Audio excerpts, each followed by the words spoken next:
നേത്ര സംരക്ഷണത്തിന് നമ്മുടെ Ahalya. Ahalya foundation eye hospital, കേരളത്തിൽ എല്ലായിടത്തും. മകനെ ഓൺലൈൻ കേസിൽ നിന്ന് ഒഴിവാക്കി തരാമെന്ന് പറഞ്ഞ് BJP കോതമംഗലം ഭാരവാഹികൾ ലക്ഷങ്ങൾ തട്ടിയെടുത്തതായി പരാതി. കുടുംബം BJP മണ്ഡലം ഓഫീസിന് മുന്നിൽ കുത്തിയിരിപ്പ് സമരം നടത്തി. മകനെ ഓൺലൈൻ കേസിൽ നിന്ന് ഒഴിവാക്കി തരാമെന്ന് പറഞ്ഞ് BJP കോതമംഗലം ഭാരവാഹികൾ ലക്ഷങ്ങൾ തട്ടിയെന്നാരോപിച്ച് കുടുംബം BJP മണ്ഡലം ഓഫീസിന് മുന്നിൽ കുത്തിയിരിപ്പ് സമരം നടത്തി. ചേലാട് സ്വദേശി ജോർജ്, ഭാര്യ, സഹോദരൻ എന്നിവർ ചേർന്നാണ് BJP ഓഫീസിന് മുന്നിൽ സമരം നടത്തിയത്.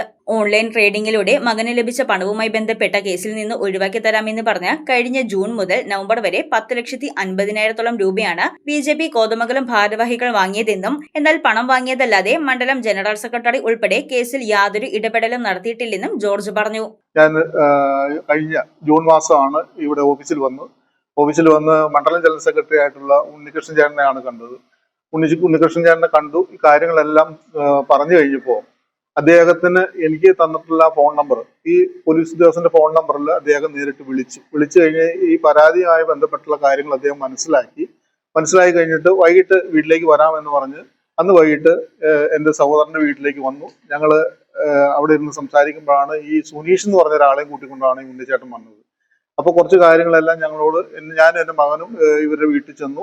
കാര്യങ്ങളെല്ലാം ഞങ്ങൾ സംസാരിച്ചു. അത് കഴിഞ്ഞപ്പോൾ പിറ്റേ ദിവസം ഇദ്ദേഹവും ഈ സുനീഷും എൻ്റെ വീട്ടിലേക്ക് വന്നു. അപ്പോൾ കുറച്ച് കാര്യങ്ങളോട് ക്ലാരിറ്റി കിട്ടാനുണ്ട്, എങ്ങനെയാണ് നമുക്ക് ഇതിനകത്ത് നിങ്ങളെ സഹായിക്കാൻ പറ്റുന്നതെന്ന് അറിയാൻ വേണ്ടി കുറച്ച് ക്ലാരിറ്റി വേണം എന്ന് പറഞ്ഞ് ഒരു പോലീസ് ഓഫീസർ ഇതിൻ്റെ അകത്ത് ബന്ധപ്പെട്ടിട്ടുണ്ട്. അദ്ദേഹത്തിനോട് ഈ മൊഴി കൊടുക്കാൻ വേണ്ടിയാണെന്ന് പറഞ്ഞ് ഫോൺ വിളിച്ച്, എൻ്റെ വീട്ടിലിരുന്ന് ഫോൺ വിളിച്ചിട്ട് എൻ്റെ മകൻ ഈ പോലീസ് ഓഫീസറുമായിട്ട് സംസാരിച്ചു. അതിനുശേഷമാണ് നമുക്കിത് പാർട്ടിയായിട്ട് ബന്ധപ്പെട്ട് തന്നെ നമുക്ക് ഈ കാര്യങ്ങൾ നിങ്ങളെ സഹായിക്കാം, ജില്ലാ നേതൃത്വമുണ്ട്, മണ്ഡല നേതൃത്വമുണ്ട്, നമുക്കിവിടെ പറ്റിയില്ലെങ്കിൽ കാസർഗോഡ് നേതൃത്വമായിട്ട് ബന്ധപ്പെട്ട് നമുക്ക് ഇതിന്റെ കാര്യങ്ങൾ ചെയ്യാമെന്ന് എന്നോട് പറഞ്ഞതിന്റെ അടിസ്ഥാനത്തിലാണ് ഞാൻ ഇതുമായിട്ട് മുമ്പോട്ട് പോയത്.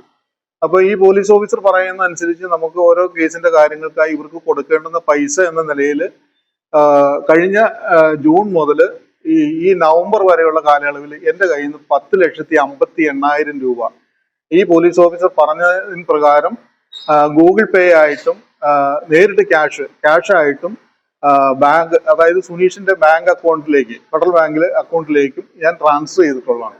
നഷ്ടപ്പെട്ട പണം തിരികെ ആവശ്യപ്പെട്ടപ്പോൾ BJP ഭാരവാഹികൾ ഭീഷണിപ്പെടുത്തിയെന്നും ജോർജ് പറഞ്ഞു. ഈ പൈസയെല്ലാം ഇവർ വാങ്ങി ഇവരുടെ കാര്യങ്ങളെല്ലാം നിർവഹിക്കുകയാണ് ചെയ്തതെന്നാണ് ഞാൻ പിന്നീട് മനസ്സിലാക്കിയത്. അപ്പോൾ ഇത്രയും പൈസ കൊടുത്തിട്ട് പോലും നമുക്ക് അതിനൊരു തീരുമാനം ഉണ്ടാകാതെ വന്നപ്പോഴാണ് വീണ്ടും ഞാൻ ഈ കാര്യങ്ങളെല്ലാമായിട്ട് പോയി 5 ലക്ഷം രൂപ എൻ്റെ കയ്യിൽ നിന്ന് എടുത്തു കൊടുത്താണ് ഞാൻ കാര്യങ്ങൾ സെറ്റിൽ ചെയ്തത്. അപ്പൊ നഷ്ടപ്പെട്ട പൈസ ചോദിച്ചപ്പോഴാണ് ഇവരെന്നെ ഭീഷണിപ്പെടുത്തുന്നു. RSSനെ കൊണ്ട് നിങ്ങളെ ആക്രമിക്കും, മകന്റെ പേരിൽ കേസ് ഇടിപ്പിക്കും എന്ന രീതിയിലെല്ലാം ഇവരെന്നെ ഭീഷണിപ്പെടുത്തുകയാണ്. ഇപ്പോൾ ഇവര് പൈസ തരാനായിട്ട് ഇവര് തയ്യാറാവണം. അതിന്റെ അടിസ്ഥാനത്തിലാണ് ഇന്ന് ഈ പ്രശ്നത്തിന് ഒരു ശാശ്വത പരിഹാരം കിട്ടണം. പണം തിരികെ ലഭിക്കണമെന്നാവശ്യപ്പെട്ട് DYSPക്ക് കുടുംബം പരാതി നൽകിയിട്ടുണ്ട്. നഷ്ടമായ പണം തിരികെ കിട്ടുന്നത് വരെ സമരം നടത്താനെത്തിയ സംഘത്തെ കോതമംഗലം പോലീസ് അനുനയിപ്പിച്ച് സ്റ്റേഷനിലേക്ക് കൊണ്ടുപോയി. News desk Muvattupuzha news.